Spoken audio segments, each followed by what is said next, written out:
Okay, good morning, guys. Quick update from me. I just restarted my streams here. I'm frozen. It's been 25 days without food. It's my 25th day, and my metabolism is having a hard time here. So, streams are reset, and this is an update on teaching you the core, right? So let me do that here. Let me just get covered up because I'm frozen. Oh, okay. So you guys know how I update these, right? 4 parts. We're gonna do my personal update, the core, and then the emergency core, and then the wifey. So, like I said, I stayed up all night, almost all night. I got 2 or 3 hours of sleep, woke up, and I started having epiphanies on this universal logic, on Aristotle, Hegel, all these philosophers and divine masters that I've been studying to help us save the world, right? I just got another donation to help me eat, so I should get some food here in today, but I can't eat it yet, right?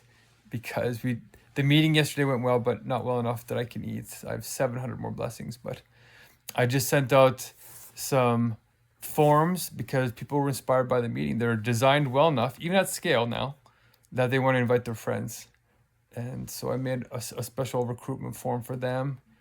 And that's a good sign, a very good sign that what I've spent 75,000 hours working on. I've dedicated my whole life to ensuring our world doesn't destroy itself. And it's about to pay off for me and for you and everybody we care about. Okay, but I'm tired because the insights just kept coming. And I laid in bed and I was running through them. And it was quite amazing. So I feel hopeful on the inside. 10 out of 10 spiritual destiny. But I am exhausted. So I'm going to make this recording, upload it, and then go to bed, sleep, and wake up. And hopefully the food will get here. Somebody ordered it from far away.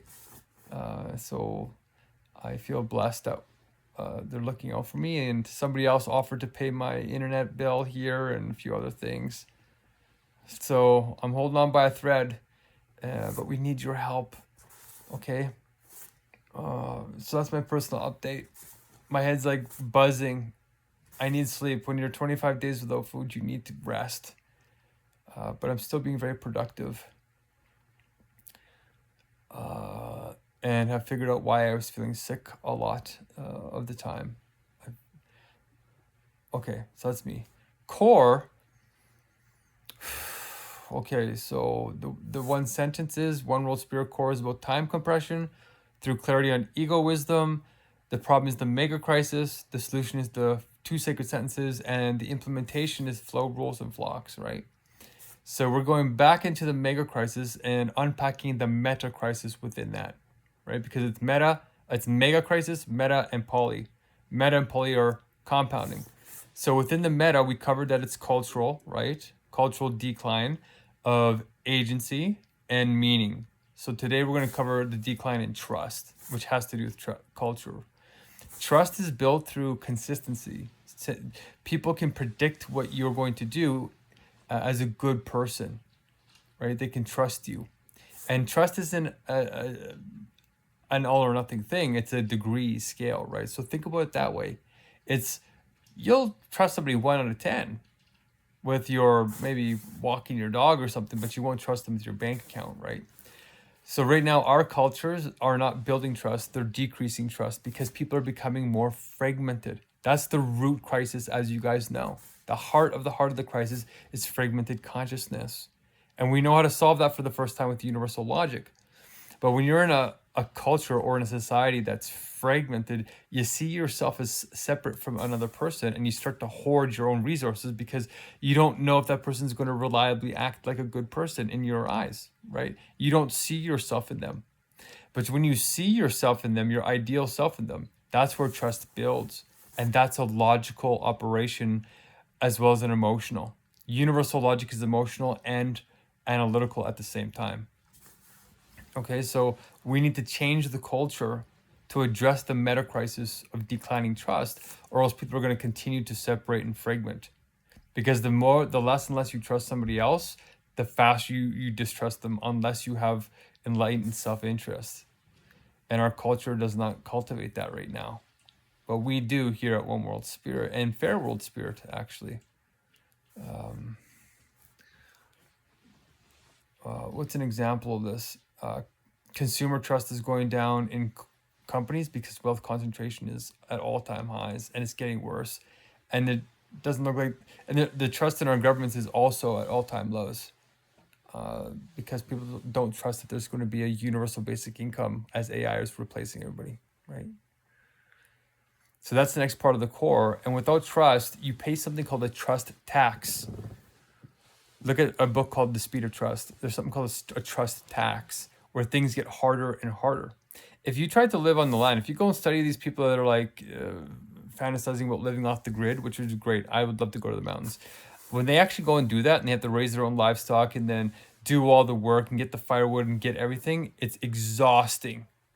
It's exhausting. People take for granted how far our ancestors had to come to get to this place that we're in now. It's convenience, but we're doing this convenience in the wrong way. It's a beautiful thing. It's abundance technically, but we're doing it in a scarcity mentality. And that's because we're losing trust. We have more food, more technology to solve all of our problems. It's the political will and the culture that's the problem, you guys. It's the interconnection. And we're solving that through a new type of logic called universal logic, okay? It brings that coherence. It allows you to recognize the good in the other person and their true nature.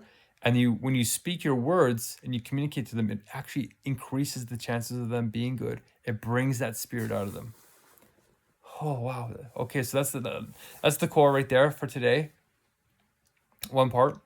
The next part is you get trust dividends once you get trust built. It actually spirals upwards, which is what God's government, or the ideal wise government, does. That's why we're building it this way. So the next thing is... there's actually more to say on trust. Cult leaders actually reduce trust by preventing you from critiquing. And we don't do that. We teach you anti-cult training to get that trust higher. You're allowed to critique and reason. If anybody blocks reason, be careful, okay? Reason is the linchpin between a healthy culture and a cult. And we make that very clear so that you feel empowered. All right. The emergency core is, yes, the Iran war, AI, it's all escalating. It's all escalating, as you guys know. I actually can't even remember any updates right now. There's so many. I'm so tired. So just pay attention. We need to get moving quickly, all right? And luckily, people are already scheduled for Thursday, the next big meeting, our next ever living meeting. And hopefully I'll get 700 blessings there, because we have a semi-trained crew now who came to the first two. I had to rebuild my crew, unfortunately. But that's okay. People can't handle this intensity because they want to stay comfortable. And some of them want to stay comfortably uncomfortable. And of course, the last part of the update here, you guys, is we can do our personal, professional, and activist lives all at the same time. We can cook our vegan cake and eat it too. I'm looking for my wife, all of our life areas. I would love to have a partner who's hardcore, right? Like me. Like queen-like, but also playful. And the slogan, the wifey slogan, if she's too hardcore for everybody else, she's just right for this guy. Okay, and she's vegan. That pretty much separates a lot of people out right there. Because if you can go vegan, that means you're in control of your impulses and you love deeply. But also, and you're healthy. Your body's probably in shape and healthy. Even though I look weak and fragile, the reason why I'm still alive is because my body was in pristine shape before I went on these hunger strikes.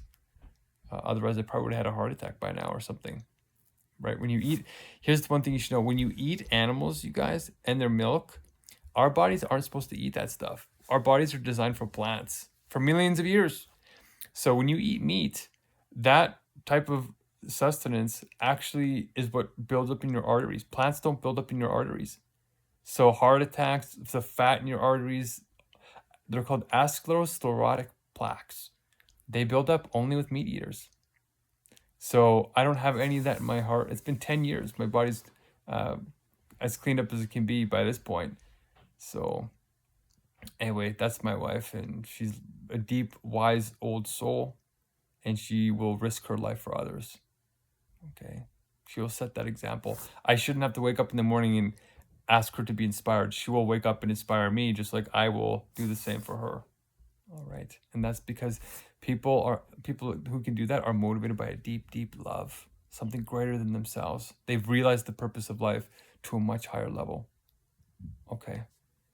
And she wants to have kids. Okay. Not yet. Like, we gotta save the world first. But I think she's probably already trying to do that right now, making a world our kids will want to live in. All right. Peace. Stay sublative. And I hope you find your partner too. And I will help you if you come to our meetings. All right. Peace.